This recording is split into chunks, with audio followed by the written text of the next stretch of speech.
Now, turn down the lights. You're Listening to somewhere in Dreamland.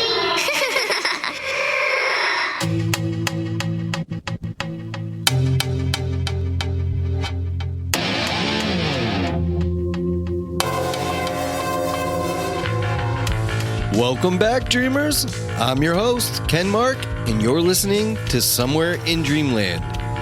Be sure to check out the show on Facebook, YouTube, Twitter, TikTok, Instagram, the UnX Network, and on the Dreamland website at www.dreamlandpodcast.weebly.com. Are you an UnX subscriber? If not, log on to unxnetwork.com and sign up for a free subscription right there on the main page of the site. Once you're a free X subscriber, you'll receive the monthly UnX newsletter, X blog access, and get the full quarterly UnX magazine digital copy all for free. So go to unxnetwork.com and become a free X subscriber today. Tonight, my guest is Rodney M. Cluff. Rodney became interested in the hollow earth theory at age 16 while working on a New Mexico farm, where the farm manager told the workers of the theory. Later in life, Rodney acquired Raymond Bernard's book, The Hollow Earth, which set in motion many years of writing and research on the subject. Rodney now believes that he has uncovered more than enough scientific and scriptural evidence to prove this theory true. All right, Rodney, so we're going to talk about the hollow earth, and you are pretty much the world's foremost expert on that from my assumption, because you wrote a very important book on it, and I've heard you talk before, and you're full of information. I mean, you've really, really dug into this subject. Well, I have. I got interested in it when I was 16 years old, working on a New Mexico farm, and this farm manager's son had told the boys that he had just read a book by Raymond Bernard, The Hollow Earth. And he thought it would be an ideal place for the Lord to hide the lost 10 tribes of Israel. The scriptures talk about that after the Israelites escaped the Assyrians, they went over the Caucasus Mountains, and apparently they settled north of the Black Sea. And sometime after that, a large group of them went farther north, apparently led by a prophet of God that knew where they were going, because to get to the hollow earth is no easy task. Yeah, I could imagine, especially since the information to get there isn't out there, obviously. But how long have you been working on this theory yourself? Well, after I got married in 1974, I was working for Armored Car, driving bank money around town in Phoenix, Arizona, and I happened to pick up an Enquirer, and it had an ad for Raymond Bernard's book, The Hollow Earth. And I remember back when I was working on the farm in New Mexico when I was 16, about my introduction to the Hollow Earth being an ideal place for the Lord to hide the lost tribes of Israel. So I sent off for it. And the book is like a summary of about 6 books that talk about the Hollow Earth. So I sent off for all those books. I got some of them at the local bookstore. And I started my research into the Hollow Earth in earnest, and ended up writing my own book on the world's top secret, which I call is that our Earth is hollow.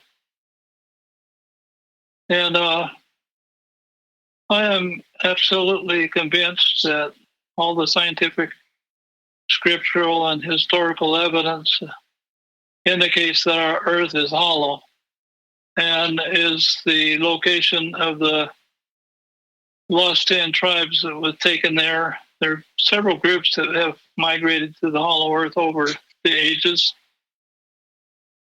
But the principal main group, I think, are the lost 10 tribes of Israel.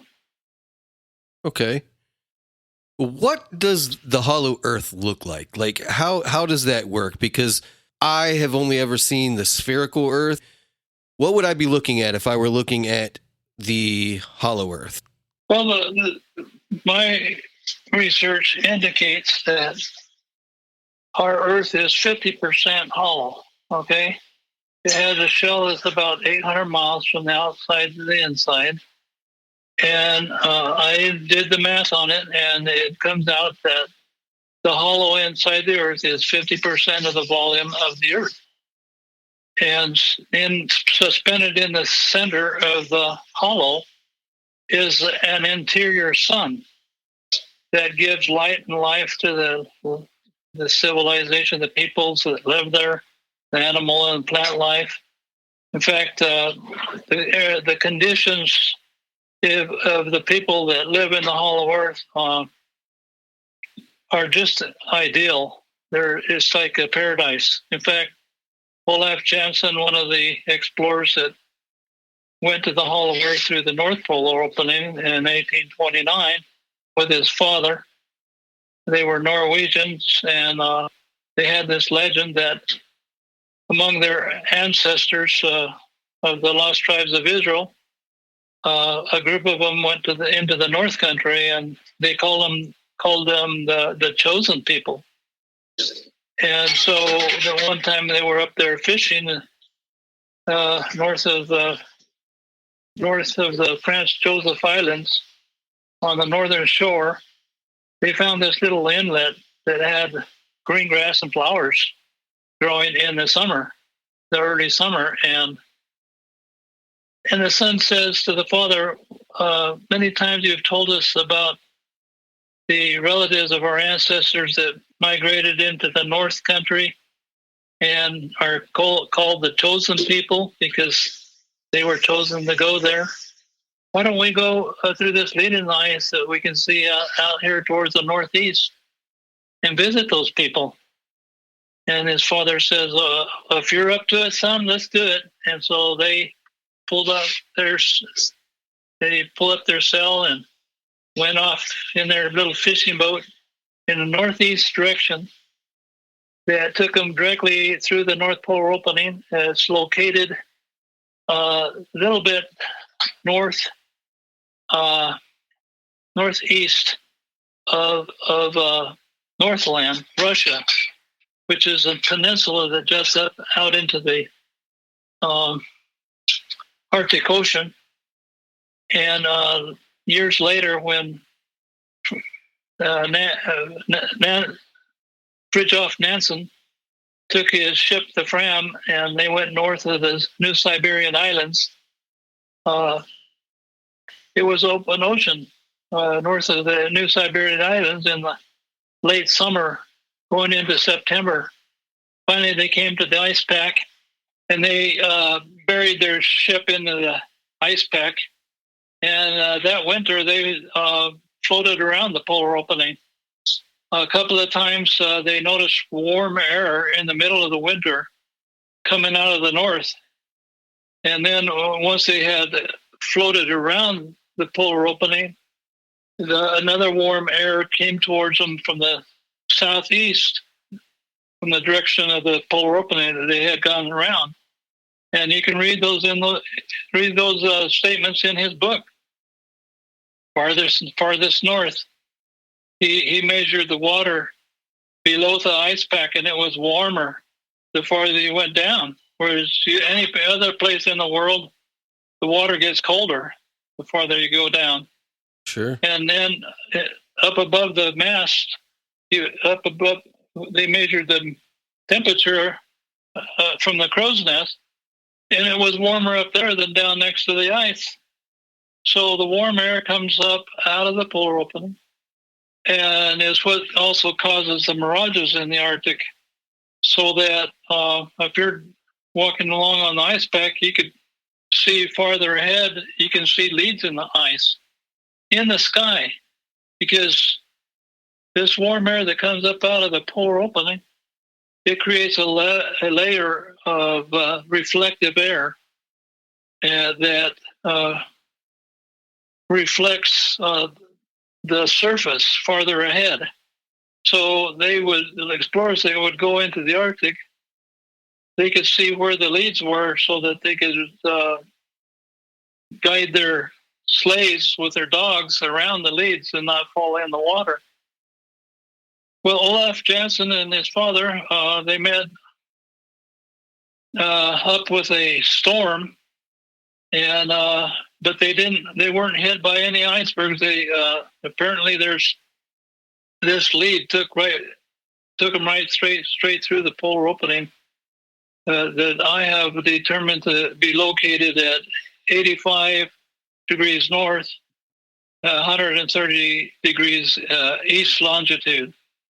And I found a couple of NASA images showing the Arctic ice pack up there, and in that exact location, there's a hole in the ice.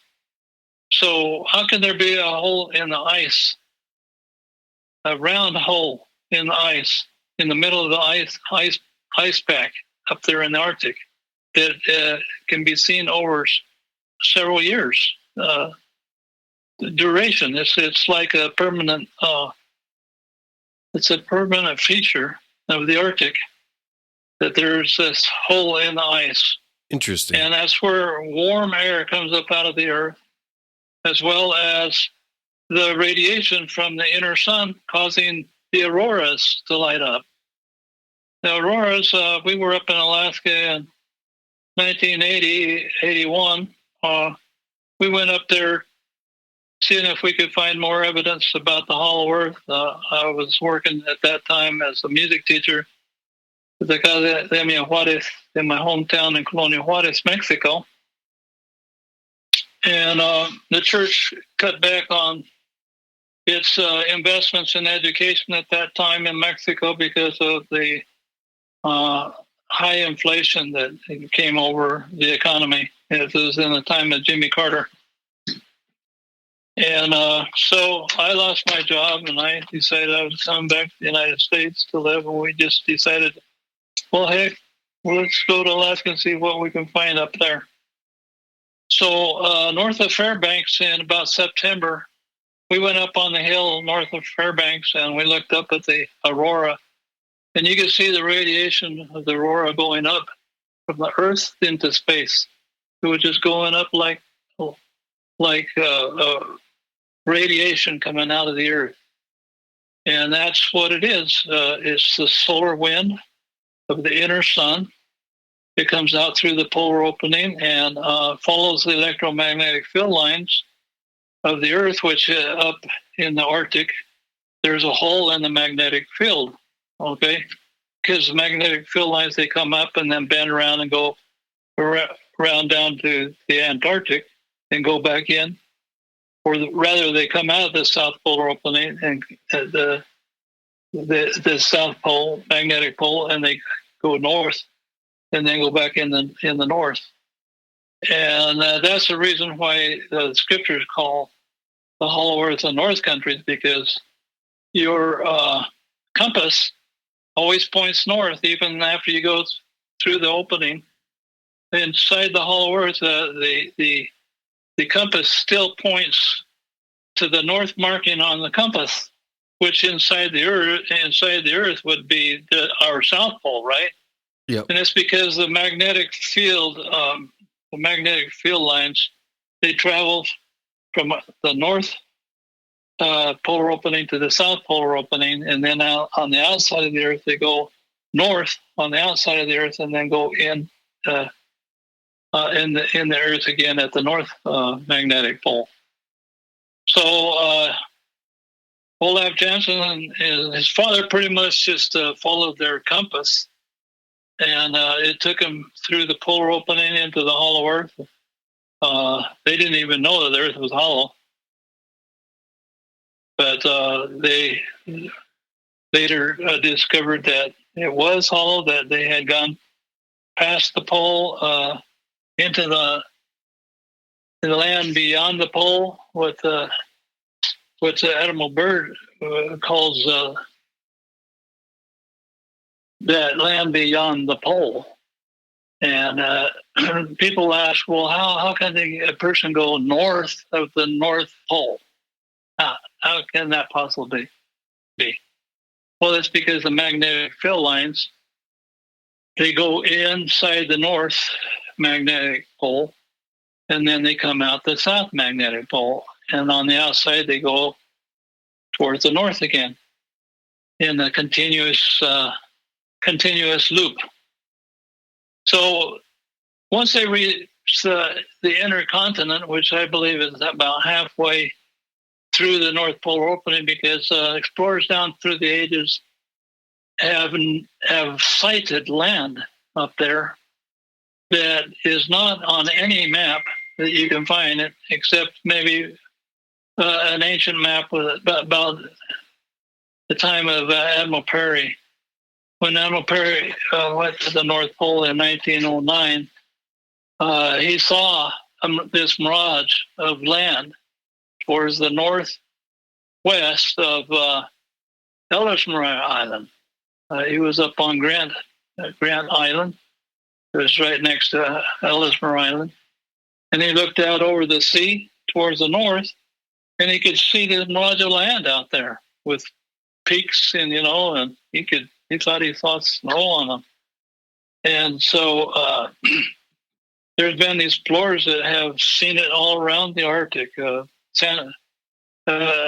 Russian explorer named Sannikov sighted it north of the New Siberian Islands. Captain Keenan, he sighted it north of Alaska. Even Dr. Cook, who went to the pole in 1908, he sighted it on his way to the pole. He was almost to the pole when he sighted it towards the northwest of his position. He even took a picture of it. He had a photo taken of his Eskimos and their sleighs, and behind them, you can see the coastline of this land that he called Bradley Land. So all these lands that the people have seen up there, the Arctic explorers, is actually land. It's the inner continent, halfway through the polar opening, that appears as an upright mirage of land towards the north of their position all around the Arctic. And so there's this guy that wrote a book called Hollow Planets. Jan Lomprick was his name, from South Africa. And he did an in detailed study of how this mirage of land could exist up there. Usually, a mirage is like of a mountain.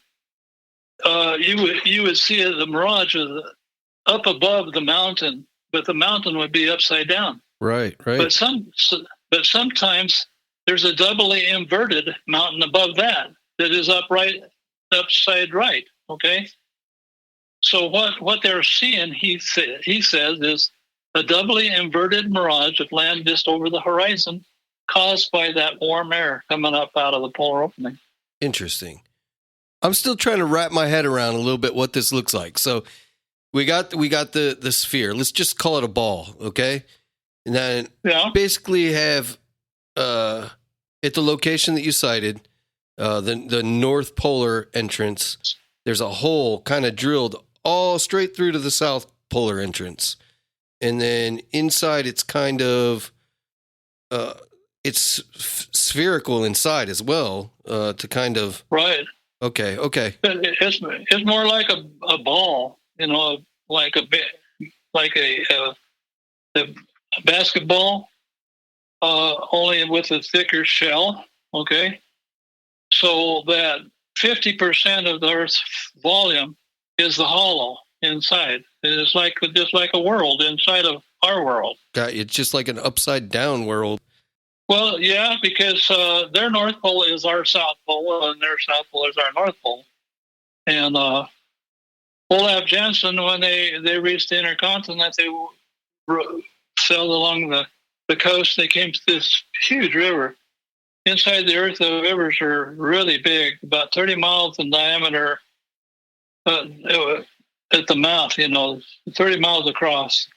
And they went up this river, and they pulled over to the coastline and climbed up in the tree. There's lush vegetation. There was a nut tree. They climbed up in. They were gathering some nuts when they heard the voices of people singing. And they looked up the river, and here come down this river, this huge ship that the people inside the Earth called the Paz, or the pleasure ship. And they stopped and lowered down a rowboat. 6 men came over to their little sloop, and they spoke a different language. They don't speak English. They don't speak any language that we have on the surface of the planet now, although their language used to be spoken in northern India and southern Iran, where the lost tribes were taken captive after they were captured by the Syrians. And it's called Sanskrit. They were taken aboard this ship and taken to their home port of Jehu, and were assigned to these two people, a couple that were teachers, to teach them their language. And after about 1 year of learning their language, they were taken overland in a monorail train that was powered by anti-gravity to their capital city, which he says is on the highest mountain plateau of the intercontinent. And I have estimated it to be under Jackson County, Missouri, 800 miles beneath Jackson County, Missouri, is their capital city. And it's called the City of Eden. That's because it's built around the original Garden of Eden where God put our first parents, Adam and Eve. That is really interesting. I have a question. How does gravity work in that case inside? Sure. I studied gravity over several years to see how it would affect the hollow earth. Well, you go to any college and they'll teach you the hollow earth theorem in college, which they say that everywhere inside a hollow planet, there would be zero gravity. And so if they were right, everybody in the hollow earth would be floating around in the air. But we have, on my homepage, I have a list of about 8 people or 8 groups of people that have gone to the hollow earth and returned to tell us what it is like in the hollow earth, and that they have a positive gravity on the inner surface, just like we do on the outside, where their feet are just as much planted on the inner surface as our feet are on the outer surface, which requires a revision in gravity theory. Okay, and the reason is because otherwise they would be just floating around in the air, in the hollow earth. Yeah.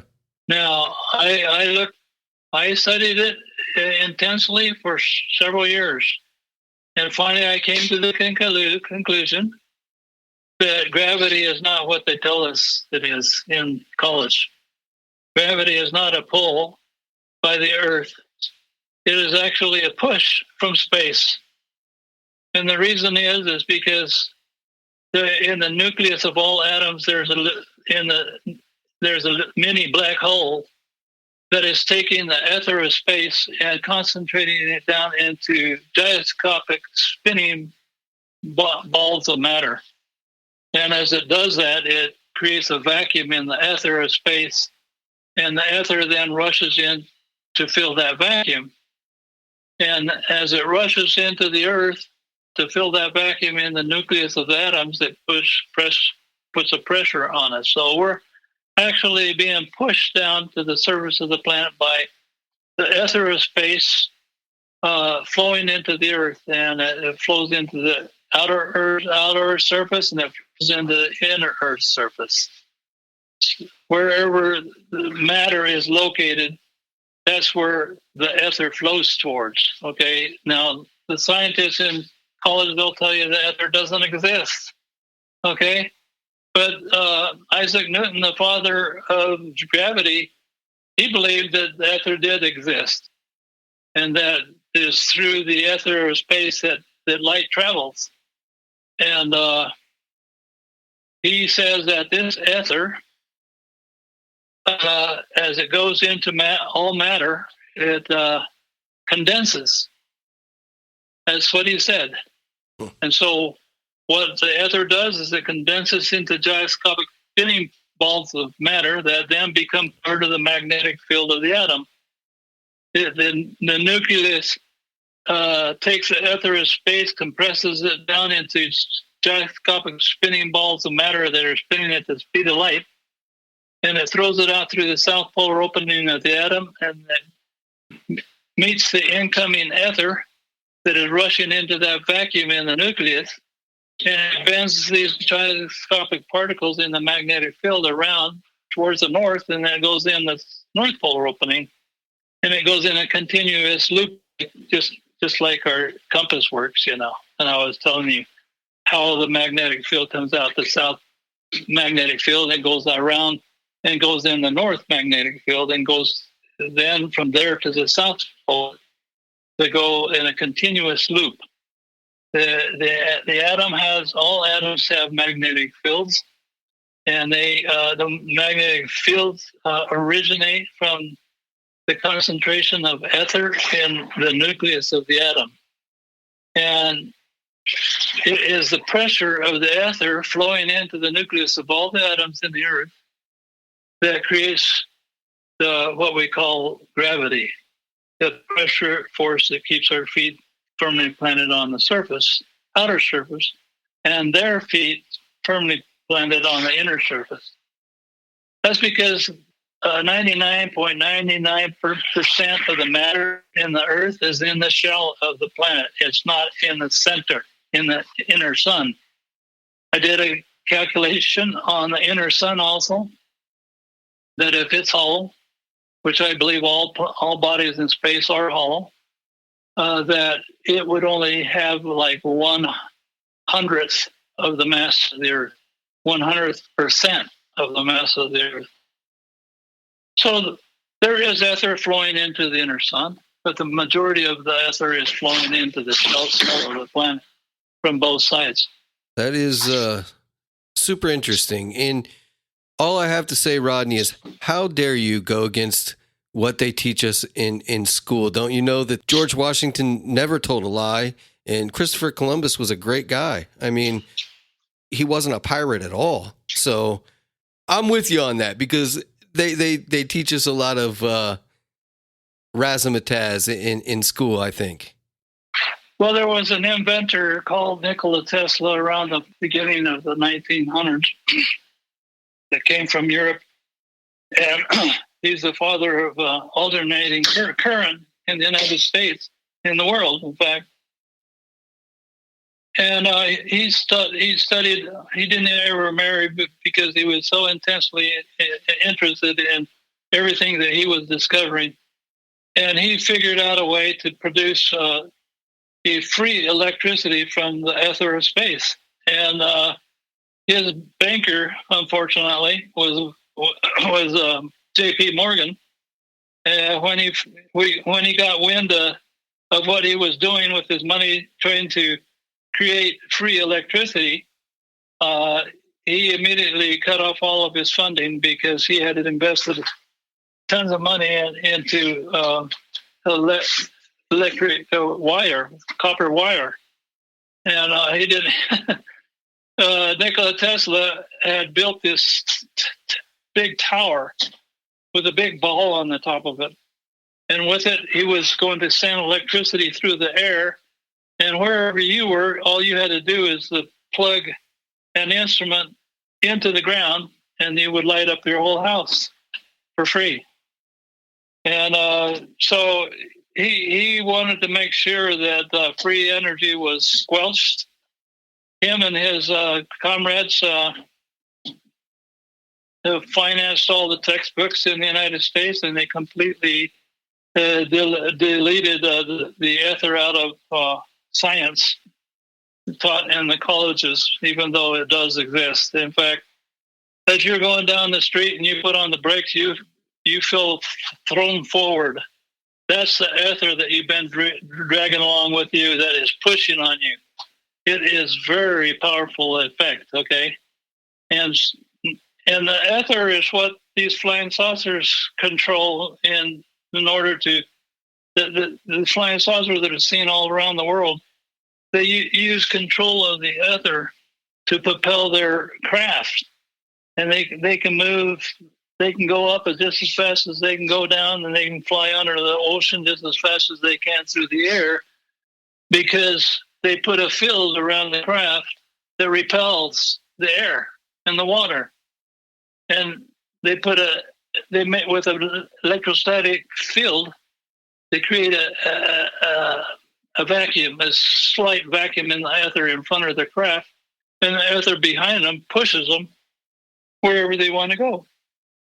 And that's how flying saucer technology works, which is also suppressed in the United States and around the world by the governments and the scientific establishment. They won't even consider or admit that flying saucers even exist.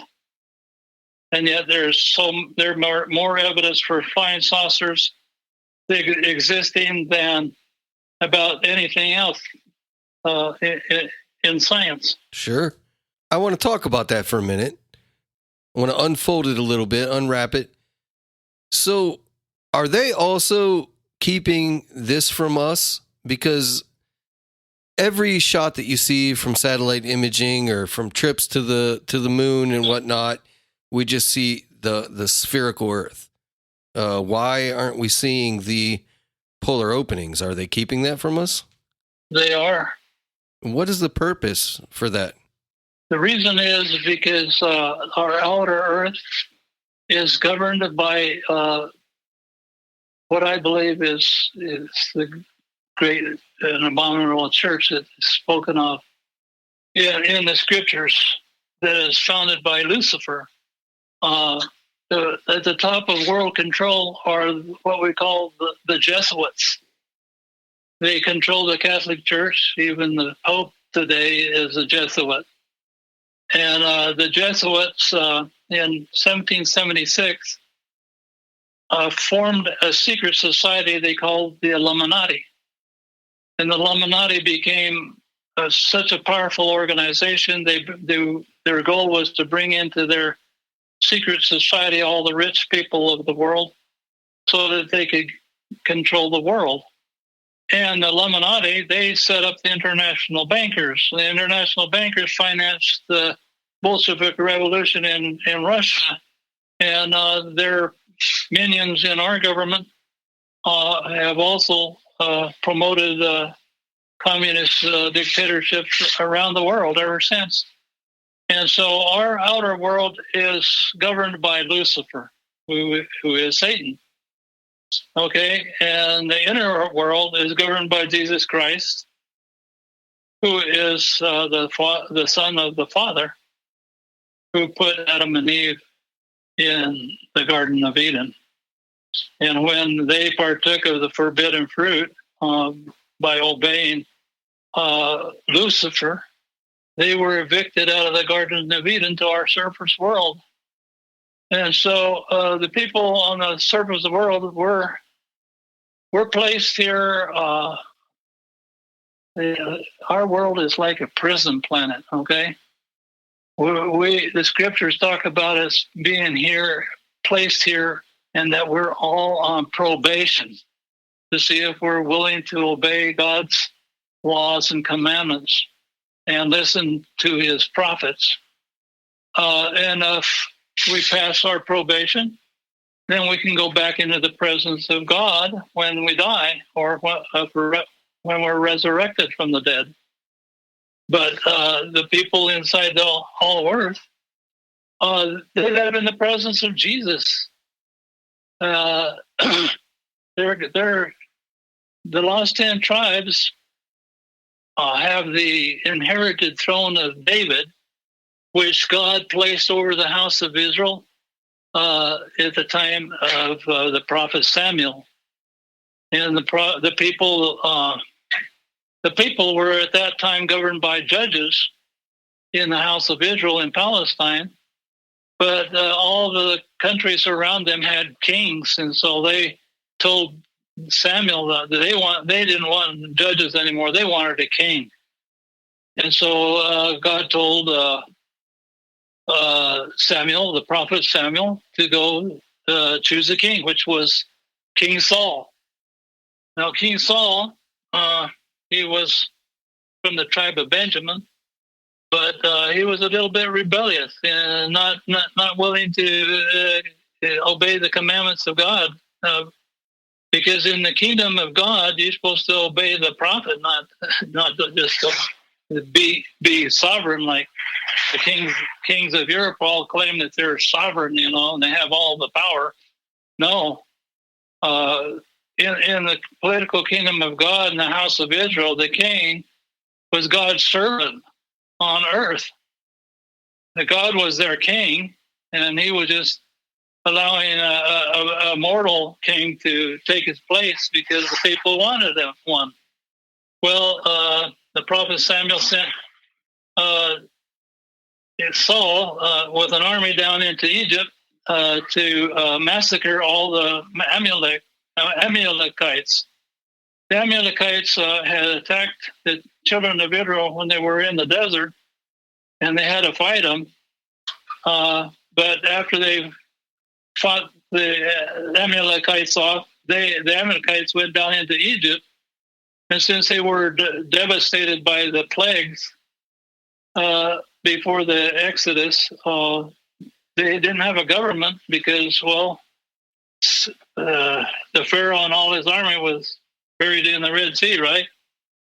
So they weren't able to defend themselves against the Amalekites. The Amalekites, God hated them because they were cannibals. They had these forts all up and down Egypt, and they would go rob people, men, women, and children, and eat them. And so God called Samuel to tell King Saul, go down into Egypt and kill every last one of them, men, women, and children, and all their animals.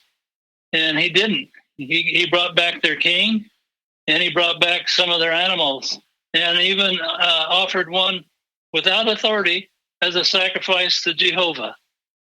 Oh, so when Samuel came into camp, he was so put out with him.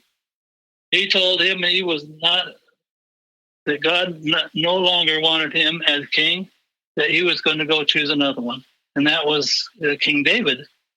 Now, King Saul didn't want to give up the kingdom, but eventually he died, and King David became king over Israel. And in the Bible, you can find many places where God told David that he and his children would reign over the house of Israel forever. Okay, so what happened to the throne of David? Well, after the 10 tribes went into the north countries, several like a century later, the Babylonians came in and deposed King Zedekiah. He was the last to sit on the throne over the house of Israel. And at that time, the prophet was Jeremiah. And God told Jeremiah in Jeremiah chapter 3 to take the throne of David and go into the north and give it to the lost 10 tribes. And so they have their literal inherited throne, righteous throne of David. And you can read about it in Jeremiah and in Ezekiel, that in the last days, King David, apparently the kings of the lost 10 tribes retain the name of David.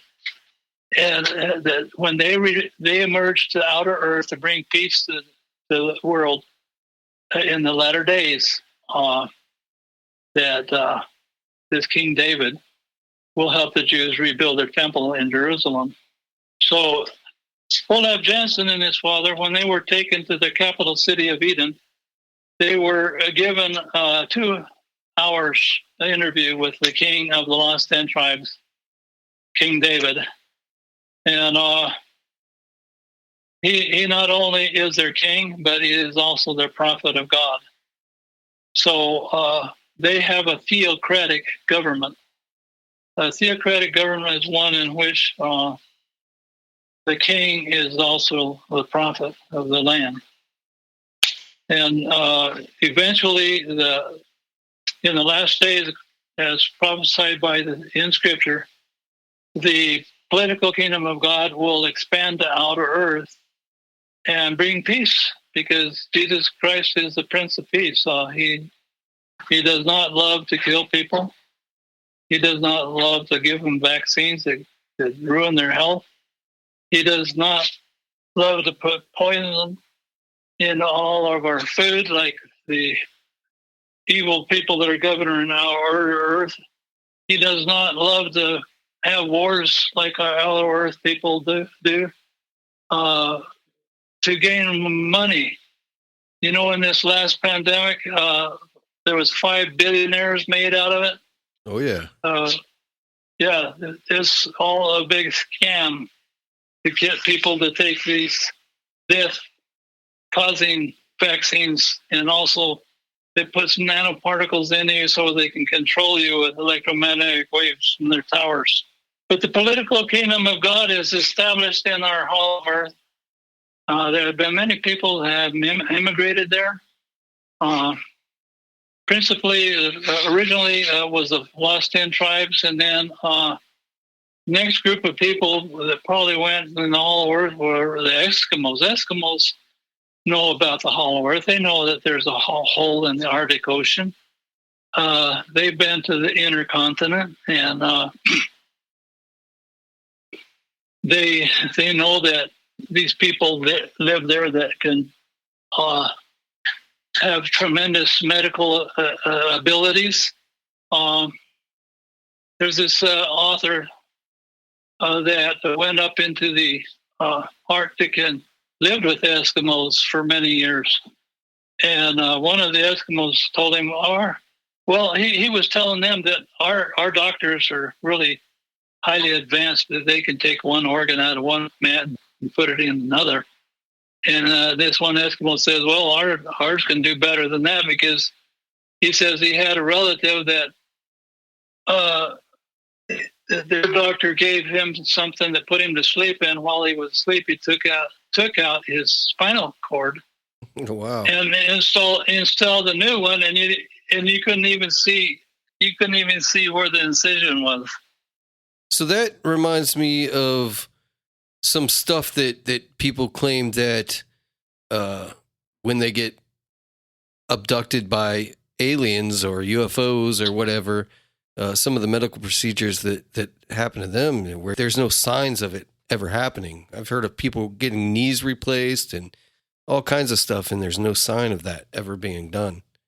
Yeah, there was a fellow in Los Angeles named Lawrence Foreman in 1960. He had this, what he thought was, a tremendous urge to go camping. And so he goes out in the outside the outskirts out in the desert from Los Angeles, and he was just kind of guided to go up this one draw, and made up his camp up there in the next to this bluff. And the next day, this guy comes walking over the hill and calls his name Bill. And he says he had an accent, and he says, "What language do you speak?" And he says Sanskrit.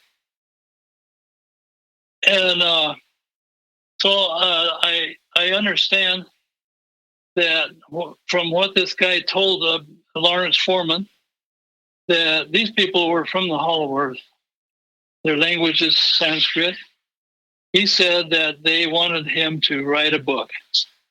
He says that you people here on the surface of the planet live in a prison planet. For you're living out a sentence for something that your ancestors committed, which, Adam and Eve, they partook of the forbidden fruit, right? And were cast out of the presence of God to the surface world. And he says, your sentence, the good news is your sentence is almost up. And we have enough spacecraft that we can commandeer in which we can evacuate the surface of the planet in 1 week and take you back home. Well, where's home? Well, home was the Garden of Eden, where our first parents. And so where's the Garden of Eden? Well, Olaf Jansen found it in our Hollow Earth. And one of the things that he showed Lawrence Foreman was that they have tremendous medical technology. Absolutely. He says they'll fix everybody. If you've lost an eye, if you have lost an arm or a leg, if your heart is giving out, we'll just grow you another arm or leg or heart or kidney or whatever from your own body cells, so your body won't even reject it when they implant it. And we'll give you a new organ, a new way on life. If your eyes are blind, if your hearing has gone out, we can heal you completely. We have the medical technology to do it. That's interesting. So do you think that flying saucers come from the Hollow Earth? The majority, but you see, NASA has gone to all these planets in our solar system, and they say that they don't see any sign of life on any of the planets. Well, but if all of the planets are hollow, which I maintain, that all of the planets, and including the sun, is hollow, even asteroids are hollow. The people could be living inside in all these planets. In 1990, we went to the UFO conference in Phoenix, Arizona, where we met Howard Mentor. He was one of the first contactees. We bought his book. He was there with a model of a flying saucer that he built for the United States government that actually flew. When he was about 8 years old, he was out in the forest in Virginia playing with his brother.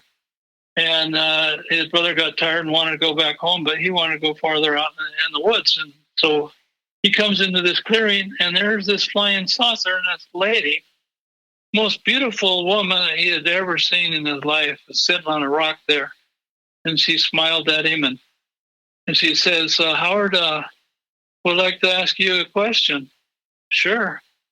Well, we want to know if we are from Venus, and we would like to help you people here on Earth. And when you grow up, would you be willing to help us? And he says, sure. And so years later, when he was 19 or 20, they came to him again, the flying saucers from Venus, the people of Venus, and he helped them. They would come and he would teach them how we dress and our customs, and he would help them get jobs. He says the women especially don't like the high heels that our women use. They like just flat shoes, And so he helped him all these years. And then he'd ask them, can you guys do me a favor? I've helped you guys many years. And they said, sure. What is it? And they said, well, I'd like to go to the moon. And they said, sure. Well, just come outside the city to this certain spot, and we'll pick you up at midnight. And so he goes out there, and another scientist was there waiting. When the flying saucer comes down, they both get in, and they take him to the moon. And on the way to the moon, they decrease the atmospheric pressure inside the flying saucer because there's very little atmosphere on the moon. And they go on the far side of the moon. I don't know if you realize that we only see one side of the moon because there's only one side that always faces the Earth. That means that the moon, as it goes around the Earth, it makes one rotation for every time it goes around the Earth. And that's because on this side of the Earth, side of the moon, are what they call the mascons, that are very dense rocks that cause the gravity to align towards the Earth. Just one side of the moon always. And so we never see the other side of the moon. And on the other side of the moon is an alien base, which he was taken to. Has big domes and towers.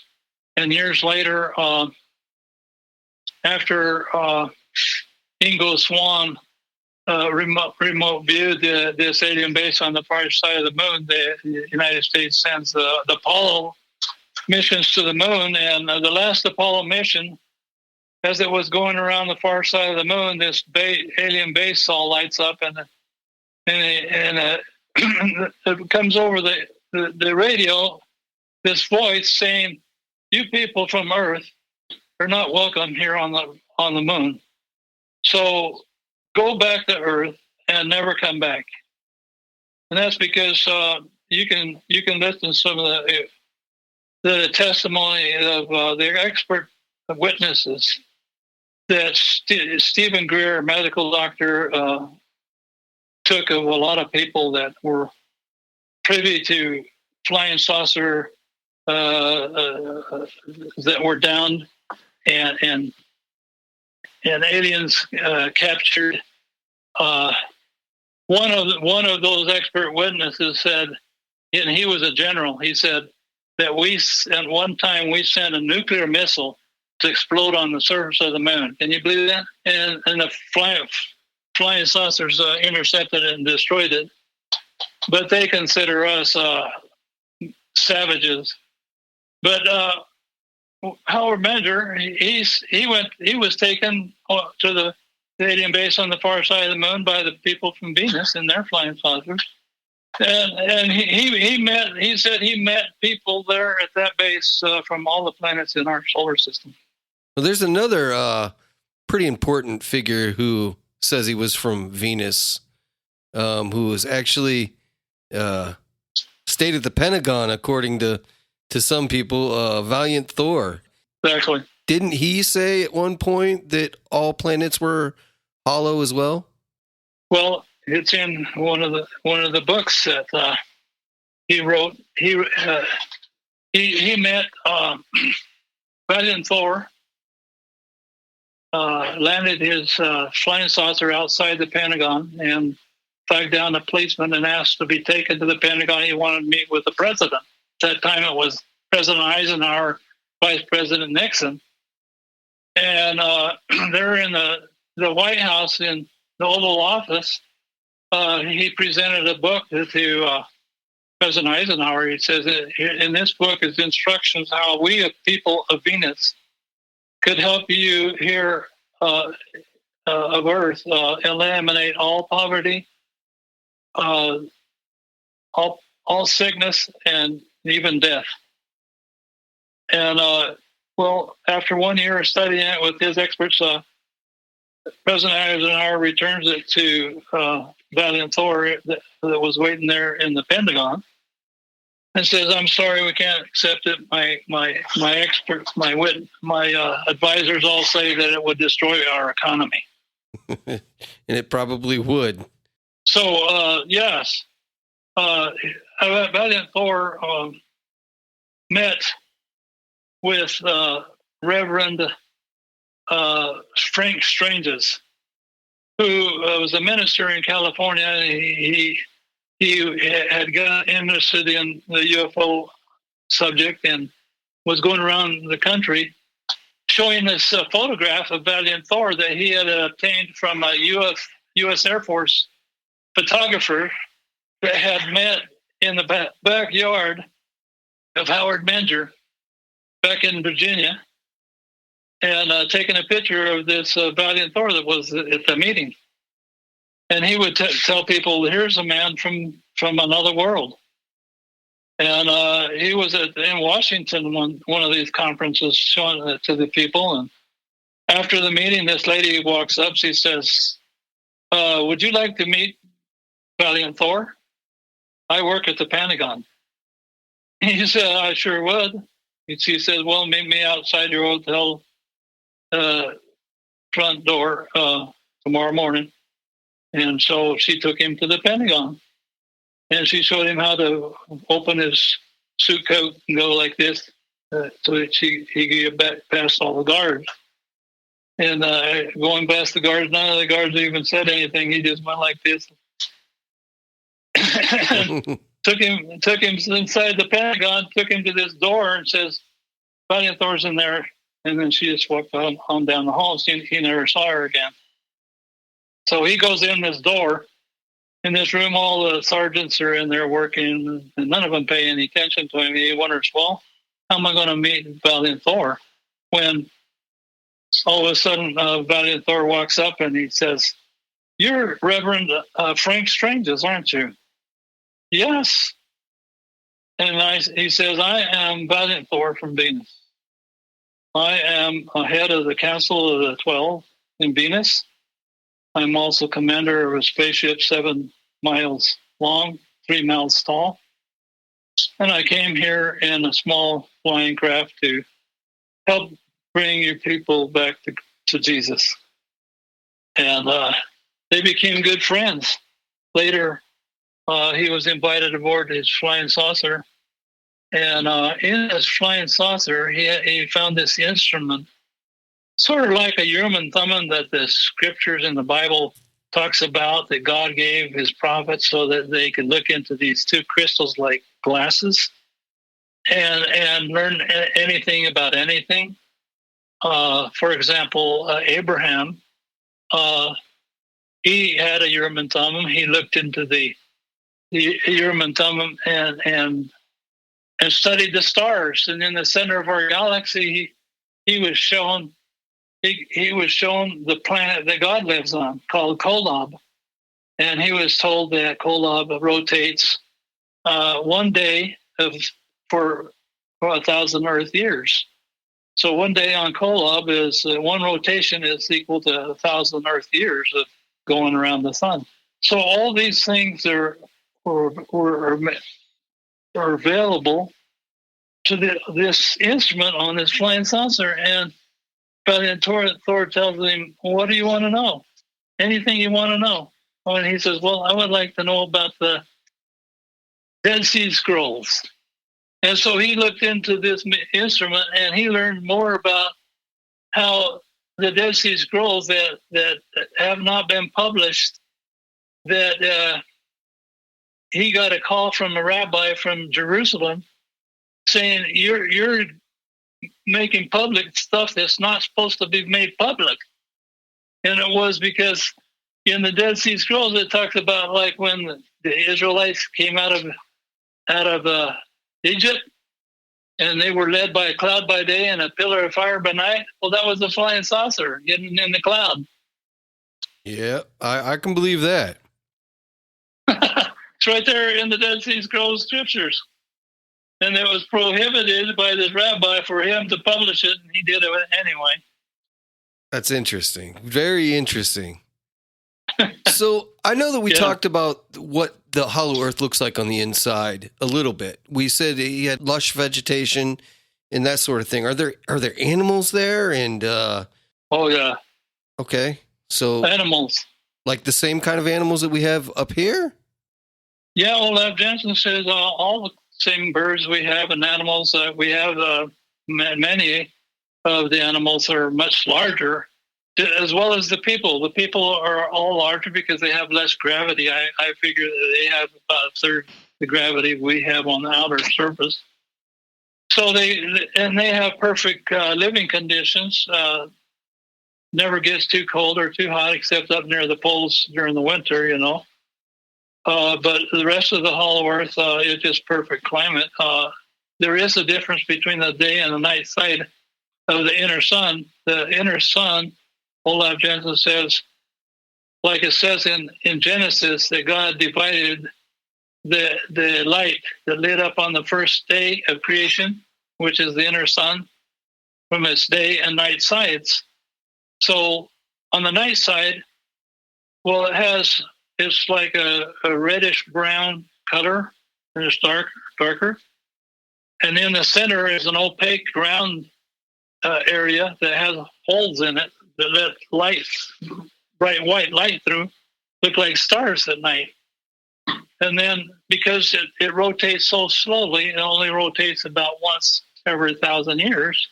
Original 1,000 years. Now it's about 700 because the Earth has been pulled away from its orbit around the sun at the time of the flood by a planet-sized comet that came by the Earth. Well, the inner sun is pretty much, it looks like it's stationary, although it's rotating once every 700 years. And so in the morning, the sun comes up, and in the evening, the sun goes down around the horizon. And it's because the inner sun, it looks a lot bigger than our outer sun. I had a fellow that was really good with mathematics, Scott Macklin, calculate it for me. And he says that you can take a disc that's 25 inches in diameter and hold it out the distance of your arm length from your eyes, and that will give you how big the inner sun looks. It looks bigger than our sun, so that when the bright white cloud that is over it for day goes around the other side, it looks like the sun has gone down. And then the temperature decreases and a mist goes up from the ground and waters all the plants and every lush vegetation results. And so all the animal and plant life are much larger, although there are birds that migrate there from the outer surface through the polar openings and then migrate back. So after they met with the king of the Hollow Earth people, they were taken on a tour of the inner Earth lands. And at one point, it was taken up on a ledge where there's this big nest of this bird that has a 25-foot wingspan, just as big as one of our little Piper airplanes. And it had laid a couple of eggs in this nest. The eggs were about 15 inches long, and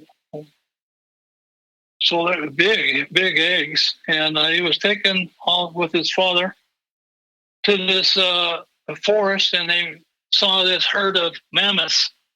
The mammoths were about 75 feet tall, 120, 25 feet long. They were taken to the coastline where they saw some of the tortoises of the Hollow Earth. We have tortoises that are a couple of feet tall in the Papagos Islands. Well, the tortoises, sea tortoises in the Hollow Earth are 7 feet tall and about 20 feet long. Wow. And when they stick their heads out, they look like monsters. I'll bet. The people, like I said, are also larger and taller than we are. He says the women generally are around 7 or 8 feet tall. The men are around 10 to 15 feet tall. Wow. So they're pretty much giants. Yeah. But there are also people our size there, too, that have immigrated there recently. Their race hasn't grown to be such high proportions. The fellows, the saucer men that met Larry Foreman outside Los Angeles were our size, just like humans, our human size. But there are people that have seen these giants that have come from the Hollow Earth.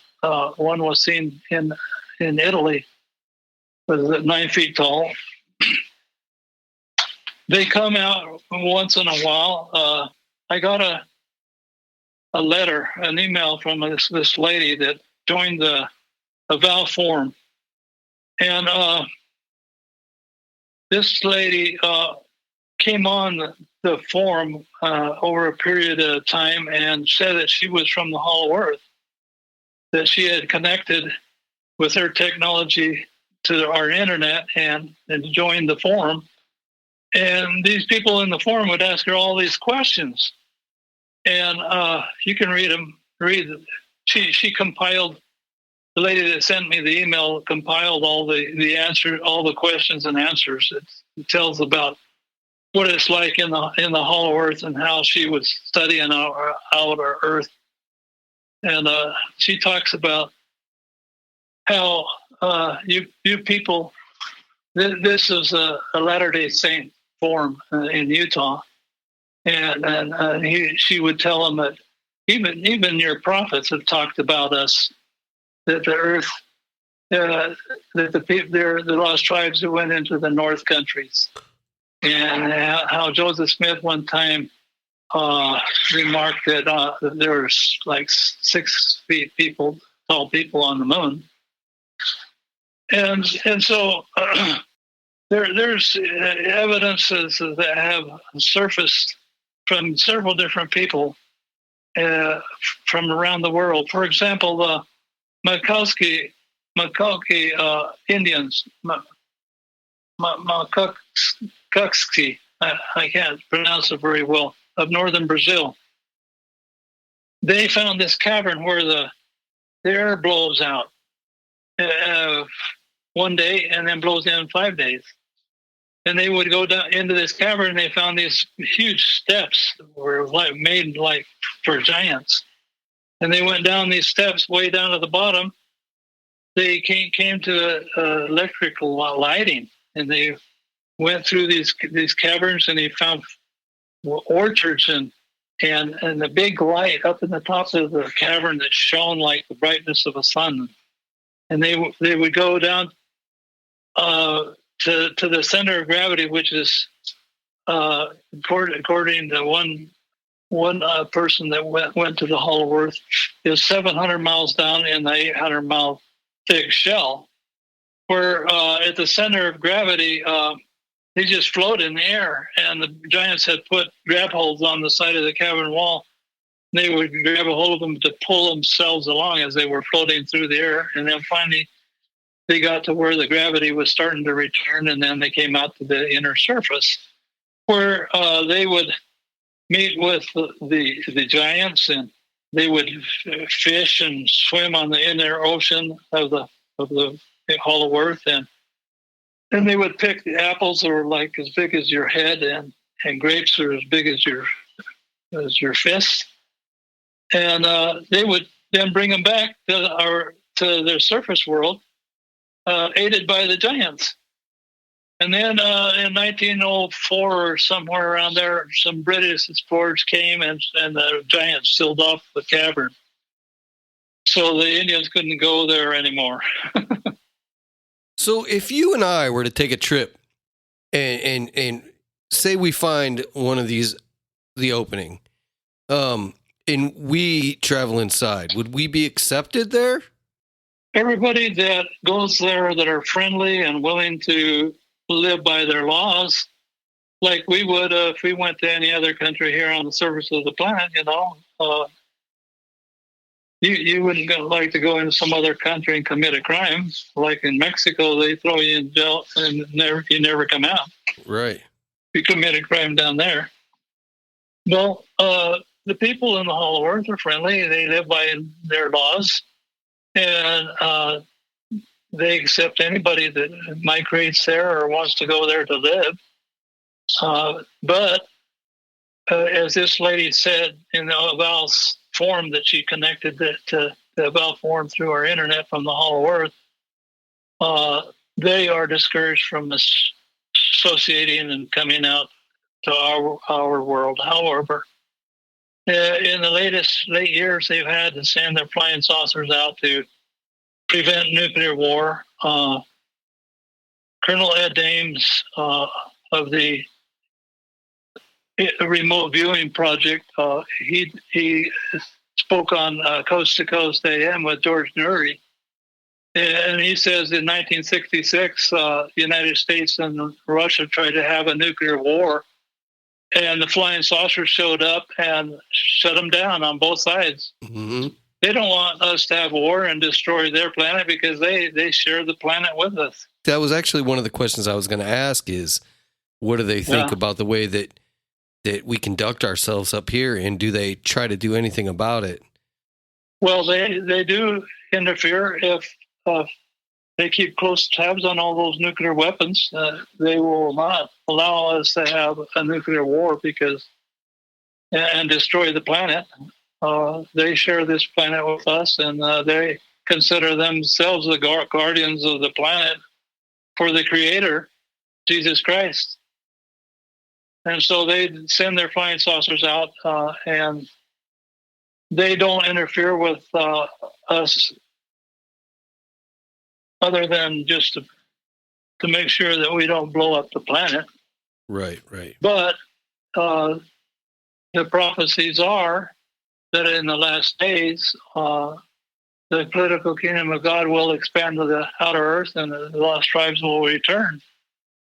And,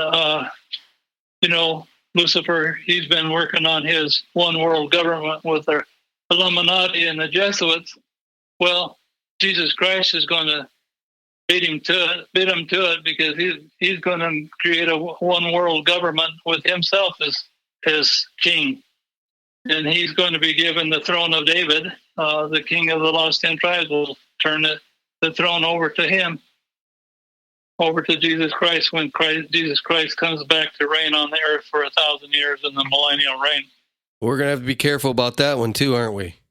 Well, I think we're really close to it. My estimate is that in 2025, my estimate is that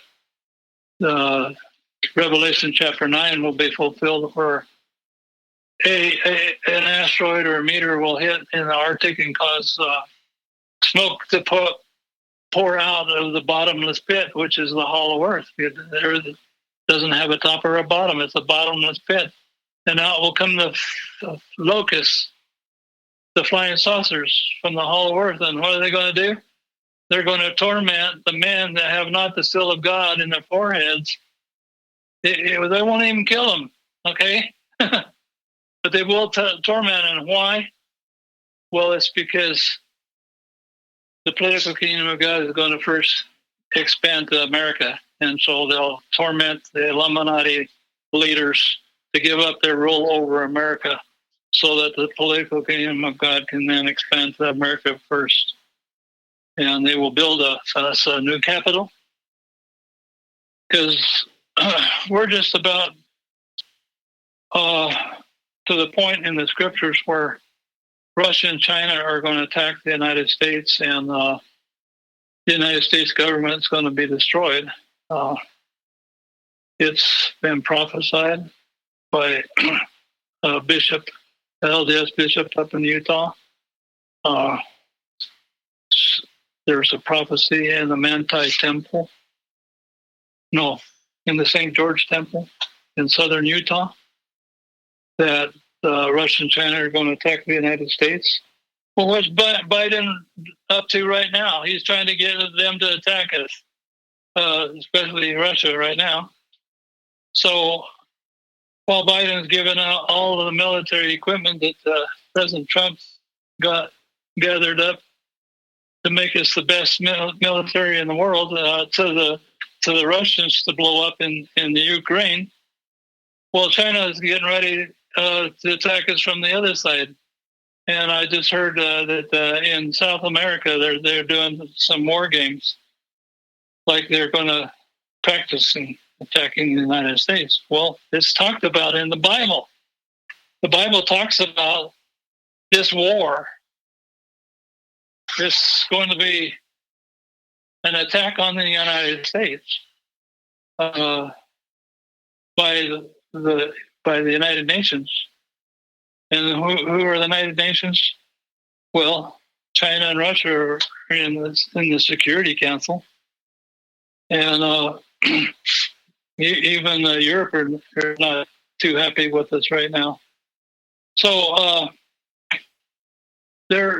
you just read about it, and it's talked about in Isaiah chapter 3, verse 25, that our man will die in the war, and afterwards there will be so many men that die in the war that Isaiah chapter 4, verse 1 says that 7 women will ask one man to be his wives because there won't be enough men.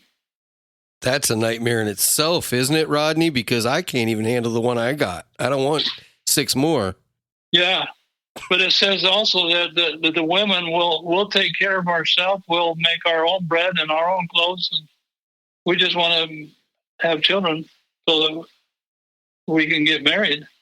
And that means to me that 6/7 of the men will die in this coming war, and that there will only be 1/7 left, and that's why there will be so many women. But as soon as the United States government is destroyed, that's when the lost tribes will come forth. That's when the political kingdom of God will expand to outer earth. They'll give us a new capital city. It's called the New Jerusalem. It was prophesied by the first prophet of our church. That I belong to the Church of Jesus Christ of Latter-day Saints, often called the Mormons. He received a revelation from Jesus Christ that the future capital of the United States will be called the New Jerusalem and will be established in Independence, Missouri. So the lost tribes, he said, will also help us build the temples there. And one of the prophecies that he gave from Jesus Christ was that in the last days that his prophets in the north countries will no longer stay themselves, but that they will come down from the north and the ice will flow down at their presence.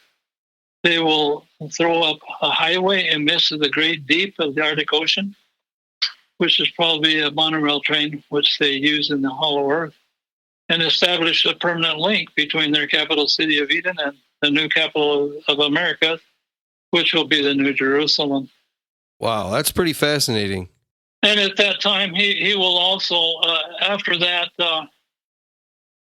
war in which the United Nations is destroyed, it will be replaced by another last beast kingdom of Revelation chapter 13 that will govern the rest of the world. And the king of the lost 10 tribes, King David, will make a treaty with them to let him help the Jews build their temple in Jerusalem. And it will be such a beautiful temple because in the hollow earth they have just oodles of gold and silver and beautiful beautiful jewels and rocks and riches that this last beast kingdom will want to covet it, and they will break that treaty halfway through it and decide to attack Jerusalem in the Battle of Armageddon. But before that, you've heard about the 7 trumpets sounding in the last days? Yep. That it talks about in the book of Revelation. Well, on the sounding of the 7th trumpet, that's when Jesus Christ will appear at a great convocation of prophets past, present, in the land of Missouri at a place called Adam on Diamond. And at this big convocation, all the past prophets who have been resurrected from the dead will transfer all their keys to Jesus Christ. The hollow earth king David will deliver his kingship to Jesus Christ, and so he will be then ordained King of Kings and Lord of Lords. And then soon after that will happen Armageddon, and he will go to Jerusalem to save the Jews. he will come down upon the Mount of Olives, and he will show them the wounds in his hands and in his feet and in his side and in his arm and his wrist. And they'll say, where have you been wounded?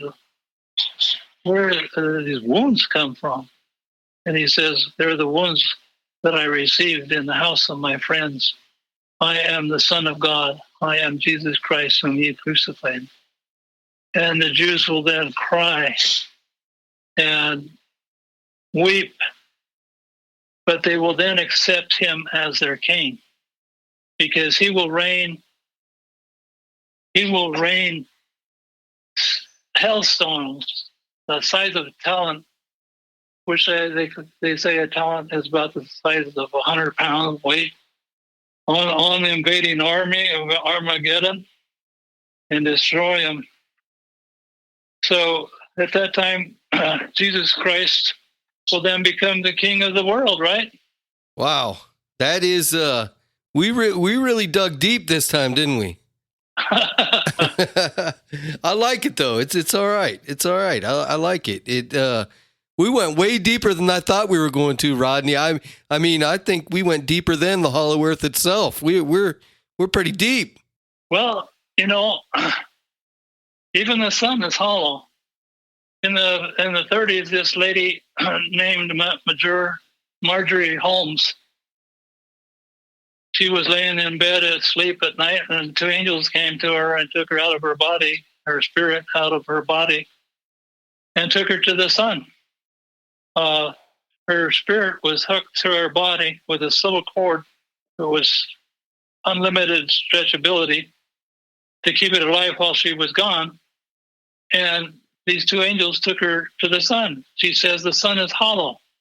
And inside the sun, in the hollow of the sun, is the New Jerusalem being built by Jesus and all the apostles and the saints of God that have been resurrected from the dead. And she was taken, she says that the New Jerusalem has the shape of a pyramid. It is square bottom and has terraces all up to the top. Interesting. Now, John in the book of Revelations describes the New Jerusalem, right? But he says it's as long as it is wide as it is tall. First, I thought it was a cube, but this lady says it's a pyramid. It's as wide as it is long as it is tall, and has all these terraces up to the top. And she was taken to her mansion on one of the terraces by these two angels, where she met her husband, who had already been resurrected and had already started working on their mansion in the celestial kingdom. This New Jerusalem will be brought to earth after the earth dies and is resurrected at the end of the millennium. The scriptures talk about the earth rolling up like a scroll. I imagine that, the mid-Atlantic ridge has a seam that's eaten down through the shell of the planet. It'll finally go all the way to the inner surface, and then the earth will then roll up like a scroll, because the earth is hollow. And then it will disintegrate, and then it will be brought forth in its resurrected status, and it will be a star like the sun.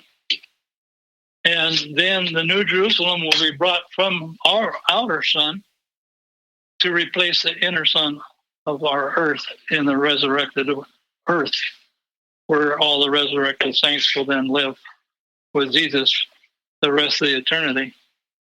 Wow.